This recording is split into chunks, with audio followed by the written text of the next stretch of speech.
tous, bienvenue sur Nutri Podcast, épisode 18, donc de retour sur les épisodes donc sur la nutrition cétogène, mais pas que. Donc comme j'ai dit, il va y avoir des changements donc, en ce début d'année. On va donc ouvrir un peu plus large sur la santé en général. Par exemple, prochainement la respiration, un peu sur les exercices qu'on peut faire pour rester en forme et sur différentes choses. Donc comme j'ai dit, c'est un podcast sur la nutrition, bien sûr, sur le low carb et cétogène, mais aussi sur le biohacking, tout ce qu'on peut faire pour se développer et être meilleur. Donc aujourd'hui, on va revenir sur un sujet classique pour commencer. Aussi, ce que j'ai pas dit, c'est qu'il y aura peut-être moins d'invités naturopathes et autres, mais plutôt donc des influenceurs dans l'alimentation cétogène, des gens que j'ai rencontrés, avec qui j'ai discuté et qui m'ont bien invité, qui donnent leur expérience. C'est peut-être un peu plus intéressant et on sera peut-être un peu moins technique, mais on parlera donc de l'expérience, comment ils gèrent leur changement d'alimentation et comment ils font tout motiver. Donc aujourd'hui, on va parler donc de comment booster les effets de la cétose, une sorte de mini-épisode. On va rappeler beaucoup de choses, mais pour ceux qui sont nouveaux, donc ça va les intéresser. Parce qu'on sait donc que il y a certains des fois qui ont du mal donc, à rentrer en cétose. Quand ils le sont, le but c'est quand même d'améliorer tout ça. Ça revient un peu sur des épisodes où j'ai parlé donc de bon et de mauvais keto. C'est tout, on va dire, de quoi je fais les deux. De ce qu'on mange, du sport qu'on fait, de ce qu'on lit à l'état de cétose. Donc comment on peut y rentrer, comment on peut malheureusement y sortir. Et pourquoi des fois il faut peut-être un peu sortir, faire un peu des allers-retours entre une pure cétose où on est à moins de 20 grammes donc de glucides et des fois en faire plus. Tout ça je vais le détailler, ça va être plus simple. Bien sûr on le sait, je le rappelle quand même, quand on veut être en cétose, soit c'est une philosophie, tout simplement, soit on est comme moi, on n'a pas de sucre, on est comme moi, on n'a pas de sucre, on a aussi des gens qui sont soit on est comme moi, on n'a pas de sucre, on a aussi des gens qui sont malades dans la famille, on ne veut pas avoir les mêmes maladies, soit on a d'autres problèmes donc d'inflammation, on veut perdre du poids, donc il y a plein de raisons. Chacun a sa raison et selon sa raison, on a une facilité, une difficulté à rentrer en cétose ou à rester en cétose. Donc première solution, il y en a 7. Elle est assez simple, c'est par celle-là que j'ai commencé. Non, c'est pas celle que j'ai commencé, mais c'est celle-là que j'ai augmenté, en fin de compte, j'ai boosté ma cétose, j'ai augmenté donc l'apport en graisse saine, et je précise bien graisse saine. Parce que des graisses, il y en a plein. Moi, je viens donc de l'alimentation végétarienne et végane, où on m'avait toujours dit, comme souvent j'entends maintenant autour de moi, les graisses végétales sont les meilleures. Mais souvent, c'est pas celles que nous on croit. Donc, pour l'alimentation cétogène, augmenter l'apport en graines saines veut dire la base, l'huile de coco. Ça, je pense que quand on est cétogène, tout le monde connaît. Après, il faut bien sûr aller trouver... parce que il est vrai qu'on peut dire que l'alimentation cétogène peut être chère. Moi, sans faire de pub, je vais dans un grand magasin qui est dans le 91, Costco, pour pas les citer, et je prends des pots en compte d'1 ou 2 kilos de coco. C'est plus simple. Quand on va dans un petit magasin, c'est pas à l'arnaque, mais quasiment. Ils te vendent des petits pots à 500 millilitres ou je sais pas quoi, 500 mg à des prix de folie. Oui, c'est un produit de luxe, mais il faut pas abuser. Donc il faut être malin, il faut prendre ça en gros. Après bien sûr, ça dépend de l'intérêt. C'est vrai que le pot, je le finis pas en 2-3 semaines. Je pense que ça me prend un peu de temps, mais au moins c'est rentable. Et il y a des fois où je vais beaucoup l'utiliser. Donc utiliser l'huile de coco, bien sûr. L'huile d'avocat que j'ai utilisée dernièrement, j'ai pris pareil au même magasin, je vais pas à chaque fois les citer. On peut le trouver sur Amazon et dans d'autres endroits spécifiques. Après c'est vrai que moi je préfère le prendre en grand pot et en grande quantité, parce que ça c'est moins cher au kilo.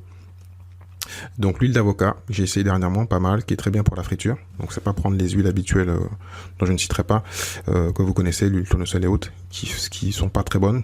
L'huile d'avocat vraiment très bon pour la friture et pour les salades. Pour l'huile d'olive, ça je pense que tout le monde connaît. Pareil, prendre des gros pots, moi je prends des pots en général de 2 litres ou 5 litres, ça me vient moins cher, et comme j'en utilise beaucoup, c'est pas gênant. Et bien sûr prendre la bonne qualité, toujours prendre la plupart du temps des bouteilles, surtout pour l'huile d'olive qui sont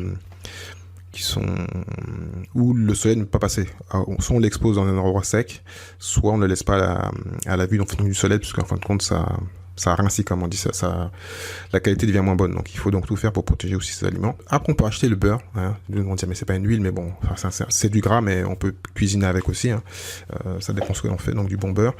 Et bien sûr je finirai par une que j'ai toujours pas essayé, pour être franc. J'utilise le lin pour plein de choses, mais l'huile de lin, dernièrement on en a parlé, donc j'ai dit je vais le citer. Donc c'est pour ça que je voulais faire intervenir aussi donc d'autres influenceurs, d'autres personnes qui sont dans du domaine, parce qu'il y a des choses qu'on n'utilise pas, et le but c'est d'avoir une alimentation et des choix assez larges. Sinon, on va vous dire, c'est comme j'entends encore, l'alimentation cétogène, c'est limité, c'est difficile de bien manger. Donc là, il y a quand même 4 vraies huiles et après du beurre. Je la compte comme huile, mais bon, c'est pas vraiment du l'huile. Mais 4 façons donc d'avoir un apport en gras sain. Donc oui, certains me mettront un doute sur le beurre, mais bon, je l'ai mis dedans. Donc voilà, tu fais ton choix, tu choisis. Mais tu as déjà l'huile de coco, l'huile d'avocat, l'huile d'olive et l'huile de lin. Et si tu veux rajouter du beurre pour cuisiner ou pour faire autre chose, tu peux le rajouter. Ensuite, donc après augmenter l'apport en graisse saine, jeûner pendant de courtes périodes. Ça, c'est ce que je faisais avant. Moi, je suis venu d'abord au jeûne, avant donc à la cétose par le jeûne. Mais comme je l'ai dit dans un autre épisode, je mangeais très très mal. Donc quand je coupais mon jeûne à midi ou à 13h, j'étais plutôt frites pizza. Voilà. Donc ceux qui ont compris, qui connaissent l'alimentation cétogène, c'est pas bon. C'était pas des frites cétogènes ni des pizzas cétogènes. Donc maintenant ça je peux le faire. Mais je coupais mal mon jeûne et je faisais pas des jeûnes longs.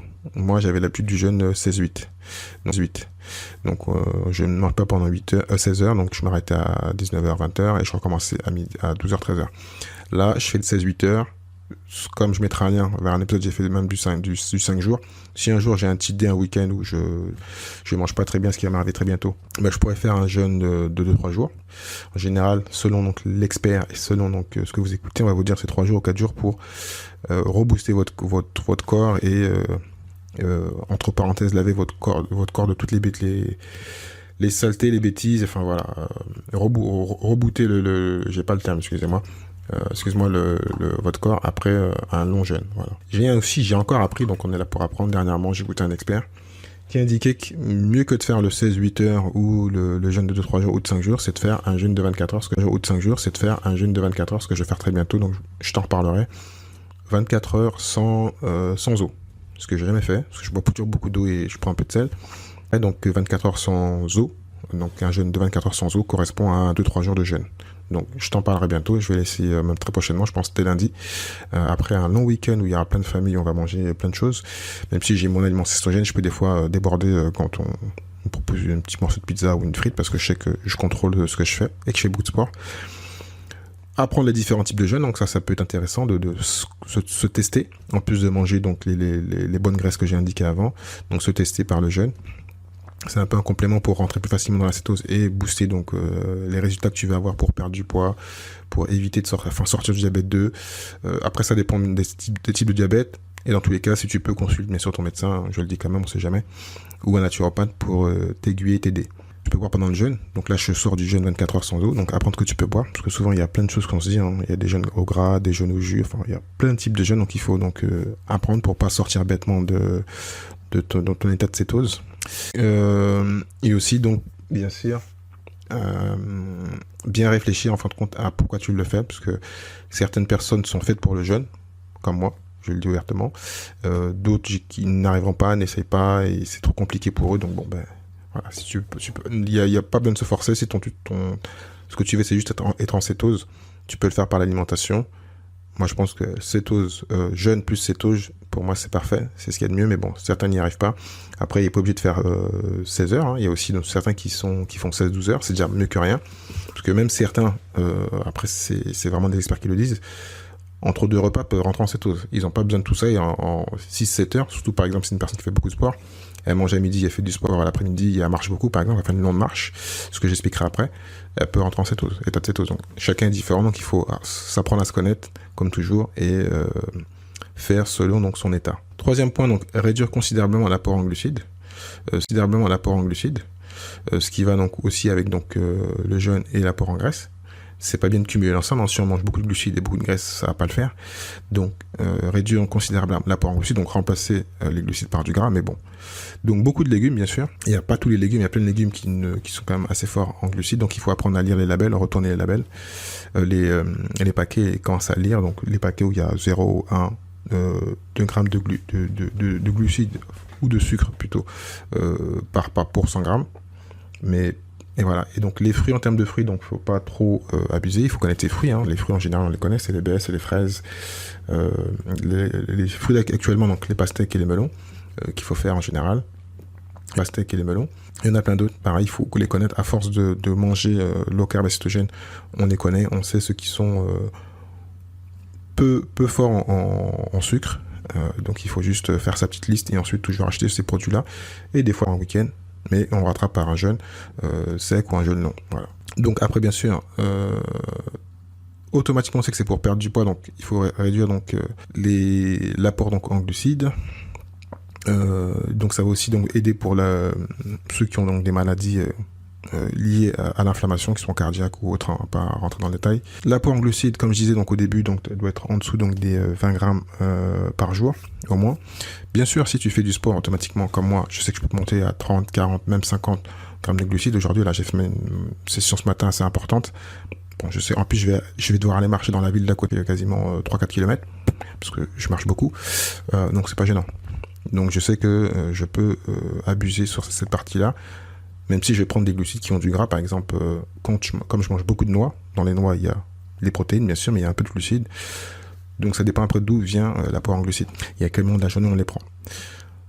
Ensuite, quatrième point, donc bien sûr, des viandes et du poisson sauvage, hein. Je précise bien poisson sauvage parce que des fois on peut entrer en cétose par des viandes et des poissons donc qui ne sont pas sauvages. On est ceux qui le font, c'est pas vraiment du dirty keto, mais qui font plutôt donc des canettes par exemple. Ils vont prendre des sardines, ce qui m'arrive moi aussi, hein, des canettes de thon et autres, des briques de thon. C'est quand même plus simple d'aller chez le poissonnier, prendre un bon thon sauvage, un bon saumon. C'est vrai que c'est plus cher. Donc je sais que même la plupart des gens avec qui là je discute ne peuvent pas le faire ou ne vont pas le faire parce que il y a des coûts à tout ça. Bien sûr, si on mange qu'une à 2 fois ou 2 fois par jour, on fait le OMAD ou le 2 fois par jour. C'est déjà plus simple parce qu'on va dépenser beaucoup, mais on va manger moins. Donc pourquoi pas. Mais plutôt tenter d'aller vers ces produits sauvages pour avoir de la qualité, pour avoir des bons produits et de la satiété. Certains vont aussi faire des petits tests de carnivore. Moi, je l'ai jamais essayé, c'est pas vraiment mon domaine parce que j'aime les légumes et je suis céto-végétarien. Donc plutôt tenter de faire des périodes pour rentrer en cétose par manger beaucoup de poissons, manger beaucoup de viande et très peu, quasiment pas du tout donc de légumes et d'autres aliments. Pourquoi pas, c'est aussi une solution. Donc l'augmentation de protéines, il faut juste faire attention à pas trop en manger. Donc bien sûr, si on est, comme j'ai dit, sportif, c'est pas gênant, on peut augmenter son apport souvent, donc l'apport en prend. Donc je rappelle, hein, c'est 75% de gras, 20% de protéines et 5% donc de glucides. Mais si on est sportif, on peut plutôt même être à 70-65% donc de gras et 25-30% donc de protéines. Et ensuite un peu moins en glucides s'il le faut, donc 5 ou un peu moins. Donc ça dépend de ce que l'on fait, du sport qu'on fait, du sport que l'on pratique. Cinquième point, donc consommer plus d'huile de coco. Donc ça, je l'ai dit avant, mais ça c'est vraiment entre parenthèses la base. Et quand je parle d'huile de coco, en fin de compte, c'est si possible l'huile de coco, soit donc le MCT oil. Certains disent que ça n'a pas d'intérêt, mais tout le monde sait que l'huile de coco contient donc des graisses appelées donc triglycérides, hein, à chaîne moyenne ou MCT, donc ce qui permet en fait d'assimiler directement donc l'énergie donc qui va dans le foie et donc d'avoir un gain d'énergie assez rapidement, parce que quand on prend l'huile de coco classique comme ça prend plus de temps à être inséré et ingéré et donc on n'a pas donc ce coup de fouet tout de suite. Ce qui est, quand on le compare aux glucides, hein, voilà, c'est plus rapide, ça rentre dans le cerveau, donc on va pas rentrer dans la technique. Donc l'huile de coco c'est la base, il faut vraiment avoir les gros pots à la maison, en prendre des fois comme ça sur sa tartine ou sans rien. Il y en a qui ont du mal, mais il faut apprendre à le faire. Et c'est une énergie qui est vraiment intéressante, qui te permet assez facilement donc de rentrer en état de cétose, que tu sois jeune ou sans jeûne. Il faut que ce soit dans ton alimentation. Je sais qu'il y en a certains, par moment, ils en ont quasiment marre de l'huile de coco, ils sont quasiment dégoûtés. Tu peux essayer avec l'huile d'avocat, mais c'est pas la même chose. Voilà. L'huile de coco, c'est là pour ça, on en parle partout, on le voit partout. Il y a des tests qui ont été faits, donc on sait que ça marche. Il faut trouver un moyen de prendre dans ton alimentation. C'est pour ça que moi, souvent, donc, quand on voit les recettes que je fais sur YouTube, au lieu du beurre, je mets l'huile de coco.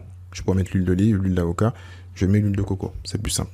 Je cuisine avec. Augmenter l'activité physique. Donc, je l'ai un peu dit tout à l'heure, mais je vais quand même le répéter. Donc, la nutrition, c'est bien, mais avec du sport, c'est largement mieux. Comme le répéter. Donc, la nutrition, c'est bien, mais avec du sport, c'est largement mieux. Donc, cumuler les deux et plus l'alimentation, donc automatiquement, tu vas arriver à tes résultats assez rapidement. Surtout pour ceux qui veulent perdre du poids, c'est souvent le cas.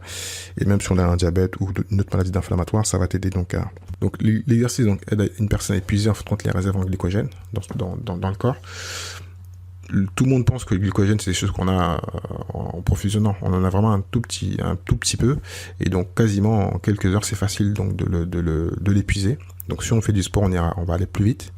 Bien sûr, si on retire le glucide, si on mange vraiment keto, ça va se faire, mais si on fait du sport avec, ça va aller très très très vite. Donc une personne peut ressentir de la fatigue lorsque son corps s'adapte quand on devient donc cétogène. Il faut juste donc limiter un peu le sport au début, le faire, mais apprendre à contrôler ou utiliser l'huile de coco et ensuite quand on s'est tout adapté et qu'on se sent bien, augmenter donc le sport. Sinon on commence par des sports qu'on appelle slow cardio, hein, la marche, moi que je fais beaucoup, et que je te conseille, ou le IT qui va vraiment t'épuiser mais qui est court. Donc ce sont des périodes donc de haute intensité, donc de training comme on dit, traitement à haute intensité, tu les fais sur 7 à 10-15 minutes et puis t'as fini. C'est pas un entraînement de tennis de 45 minutes qui vont t'exploser, voilà. Donc non. Moi je te conseillerais même les deux, marche et IT, mais après il faut voir si ton corps le supporte pendant la transition, et si tu l'es déjà, donc normalement ça va être assez facile avec tout ce que je t'ai donné avant. Pour finir, j'ai fini par ce que je fais quasiment pas, ou pas très bien, mais ça c'est personnel, donc ça veut pas dire qu'il faut faire comme moi.